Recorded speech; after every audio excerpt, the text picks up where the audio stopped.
Assalamualaikum warahmatullahi wabarakatuh. Hello everyone. We are from group 11. We'll be present about grammar and semantics. The title is Case, Gender, and Mood. Before we start our presentation, I want to introduce our member. The first is Marsha, Ikbaar, Arafa. The second is Listya, Nanda, Janah. The third is Irfani, Rahadatul, Aisy. The first section we will be explain about introduction. The second section will be explain about case. The third section will be explain about gender. The fourth section will be explain about mood. The first section is introduction. Syntax is of interest as is morphology too, because without syntax, human beings would be unable to construct complex message conveying information about complex situation, proposals, or ideas. One set of criteria of recognizing word classes has to do with morphosyntactic properties. In many languages, nouns have suffix that signal case, while verbs have suffix that signal person and number, as described in Chapter 5 on the lexicon and in Chapter 9 on syntactic linkage. In many languages, verbs also have suffix that signal other information that is semantically central. The verb suffix of Latin, for example, carry information about tense, aspect, mood, and voice grammatical categories, which are about to introduce. The second section is case. The term case was traditionally used for the system of noun suffix typical of Indo-European language. For convenience, we reproduce as first A and first B below some of the Latin examples discussed in Chapter 9. The first A, Latin. Rex gladium ponit. King's sword put down, the king put down the sword. Gladium has the accusative suffix.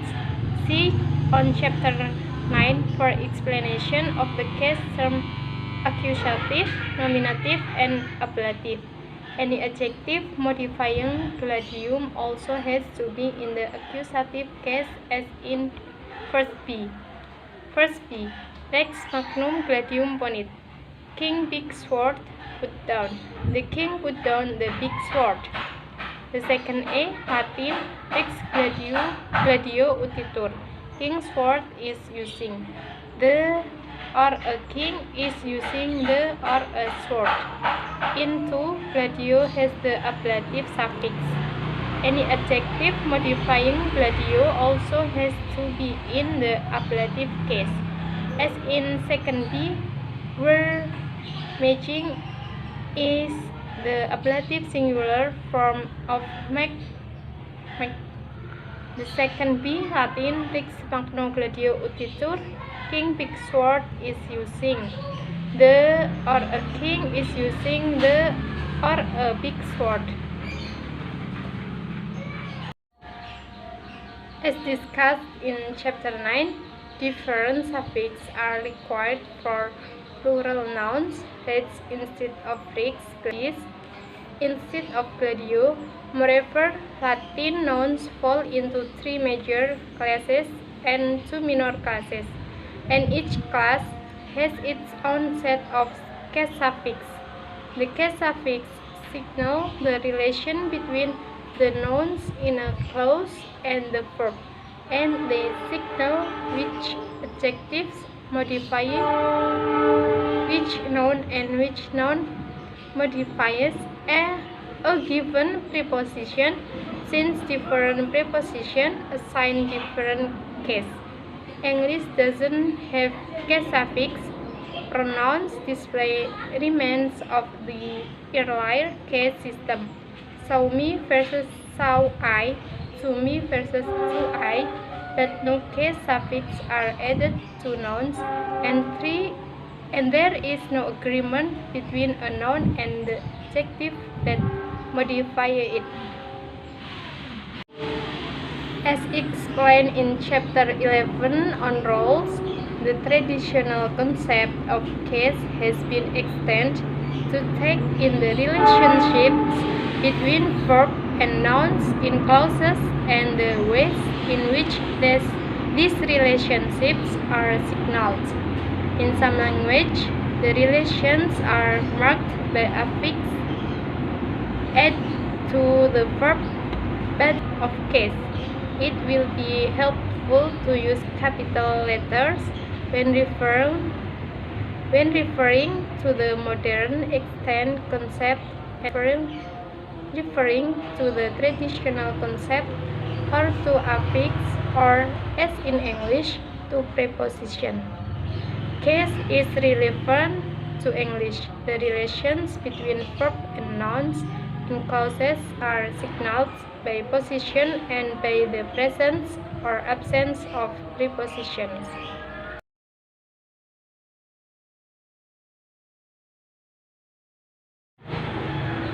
The third section is gender. In Chapter 9 on syntactic language, we mentioned that Latin nouns fall into various classes called genders, and that they are misleadingly named masculine gender, feminine gender, and neuter gender. The different classes of nouns are grammatically important because which class a noun belongs to determines which case suffix it takes and which case suffix any modifying adjective takes. This is exemplified in 1 until 3 in Chapter 9. English nouns fall into classes that are more closely linked to natural gender. There is a major split between animate and inanimate nouns, linked to the use of it as opposed to he and she. The animate nouns split into male and female, which governs the use of he as opposed to she. Current thinking on gender is that there is always a semantic core to gender systems, but the degree of semantic justification can vary from almost complete to very little. There are languages such as the Bantu language Uganda, spoken in areas of Uganda and Kenya, which have classes of nouns based on such properties as whether they denote humans, animals, round objects, thin rigid objects, thin flexible objects, and so on. Okay, the next presentation will be explained by Irfani Rahadatul Aisy. Time is yours. Okay, the next material is mood. This was a central part of the discussion of roles in Chapter 11 and continues to be a central part of mood, tense, aspect, and voice. It would be very pleasing and appropriate if mood, as a technical term in grammar, derived from or was historically associated with mood as a term applied to psychological states. Unfortunately, it is not, since the latter is cognate with a German word and the former derives from the Latin word, which has also survived in modern English as mood. Next, statements, questions, comments. Speakers can make statements about situations. This is happening and that happened. They can ask questions about situations and about participants in situations. Is this happening? And did it happen? They can require or request that a particular situation be created or not created. Do this and don't do that. They can present situations as factual. This happened or this did happen. They can present situations as possible. This might happen. They can present situations as necessary. This has to happen and that must happen. They can state their authority for making a statement. Evidently, she has decided to change jobs, and I know for a fact that this plan is unsafe. They can present situations as the objects of wishes, hopes, fears. I wish he had better manners, and she's afraid he's going to make a fool of himself. In Chapter 3 on constructions, we look at two of the constructions in one, the declarative construction and the yes-no interrogative construction. The examples in 3 are not normally discussed under the heading of mood, but the concept of mood should be extended to take them in.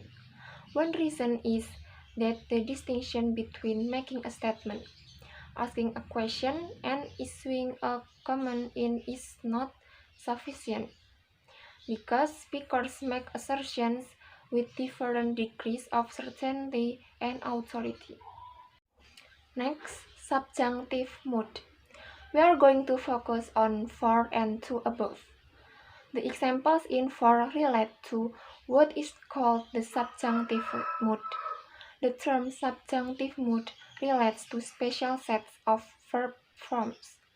They occur in examples such as, if I were in such difficulties, I will take to my bed, where were occurs with the singular subject. Most speakers and writers nowadays use was. Another example, even more unusual, is be in, if this be true, the plan should be abandoned.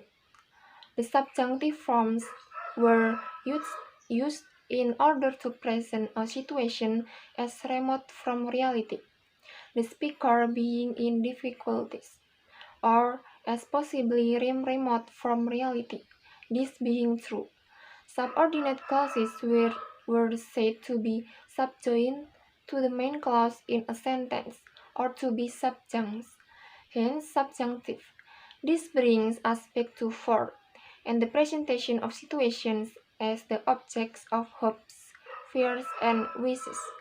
To present a situation thus, speakers have to construct a main clause containing a verb such as hope or wish with a subordinate complement clause expressing the hoped for situation.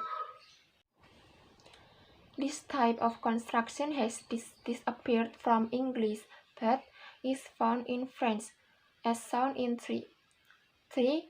French. A. Sa fille est première en tout. His daughter is first in everything. B. Il faut que sa fille soit première en tout. He wants that his daughter is first in everything.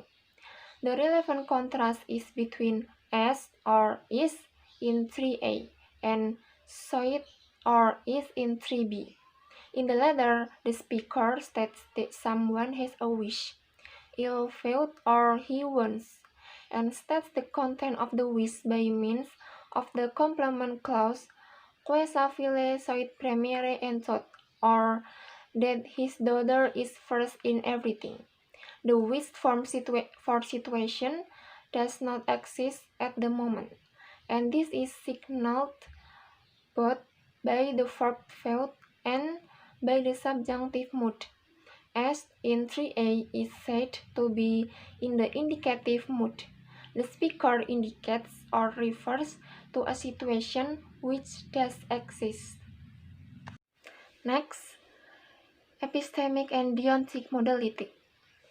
The presentation of situations as possible or necessary, point 2 above, is achieved in English by modal verbs. The essential distinction in this area is between epistemic and deontic modality. Epistemic derives from the Greek episteme or knowledge, and epistemic modality relates to the way or the mode in which speakers know a situation. Deontic derives from the Greek verb deo or tie. Deontic modality relates to whether speakers present a situation as possible because permission has been given. For example, because someone with authority has issued a command or because the situation is such that other actions are ruled out. Epistemic possibility is expressed by could, may, or might, as in for. For, she could or might or may be in the library. It is possible that she is in the library. May is neutral but might and could express more remote possibility. Note that can is not excluded in principle from expressing epistemic possibility, but occurs very rarely with this interpretation. In addition to asserting that propositions are epistemically possible, speakers assert that they are epistemically not possible, as in 5. 5. She might or might not be in her room just now. It is possible that she is not in her room. Can or could and may or might derive historically from different verbs and diverge in meaning to the extent that can and could can be used to refer to physical or mental ability, whereas may and might cannot. Example 6a is quite different in meaning from 6b. 6a. Margaret can or could multiply large numbers in her head, is or was able to. B. Margaret may or might multiply large numbers in her head. It is possible that Margaret will multiply large numbers in her head if you ask her nicely. When negated, can and could behave very differently from may and might. Example 7 expresses a stronger commitment to the impossibility of a situation. The clause is, it is not possible that such and such, as opposed to, it is possible that not such and such for 5. 7. She can't be in her room just now. It is not possible that she is in her room just now. Speakers may also present situations as epistemically necessary. That is, they can convey the message. I conclude from the evidence that this event happened or is going to happen. Must is typically used as in 8. 8. That must be the worst joke I've ever heard. Speakers also use have to and have got to, which express necessity but are not modal verbs because they do not have the typical syntax of modal verbs. That's got to be the worst joke I've ever heard. Many examples of epistemic necessity can be closed by means of I conclude that, as in 9, which could be uttered as the speaker looks at piles of empty beer cans. 9. You must spend a lot of money on beer. I conclude that you spend. Deontic possibility has to do with giving or withholding permission. Grammar books used to assert that may is used in this sense, but the bulk of speakers both in the UK and in North America use can. Deontic necessity is expressed by must, have to, and have got to. The typical account is grammars of English is that must express an obligation placed on individuals by themselves. I must read the new novel because I enjoyed all her other novels. Have to is neutral and must is peripheral for many speakers, as opposed to writers. As mentioned in the paragraph following example 8 above, have and have got to are used for the expression of epistemic modality. The original meaning of have and have got to was and is deontic. There is some action is necessary because circumstance make it so. And the last is summary. The chapter titled Grammar and Semantics reflects the central idea that certain distinctions in the grammars of languages, including the grammar of English, signal important distinctions of meaning. Traditionally, the label for the grammatical distinctions and associated meanings was grammatical categories. Case has to do with how languages signal the relationships between the verb and the nouns in a clause. Gender has to do with different classes of noun in a given language. The gender class a noun belongs to is connected with whether the related pronoun is he, she, or it. In other languages, nouns referring to inanimate objects fall into classes labeled masculine or feminine. Mood has to do with the modes in which speakers and writers can present situations. They can present a situation as real, that is, as close to or actually happening in this world, or as unreal or irreal, as not happening in this world, and even as so remote from this world that it will never happen. Okay, that's all presentation from our group. Thank you for your attention. Wassalamualaikum warahmatullahi wabarakatuh.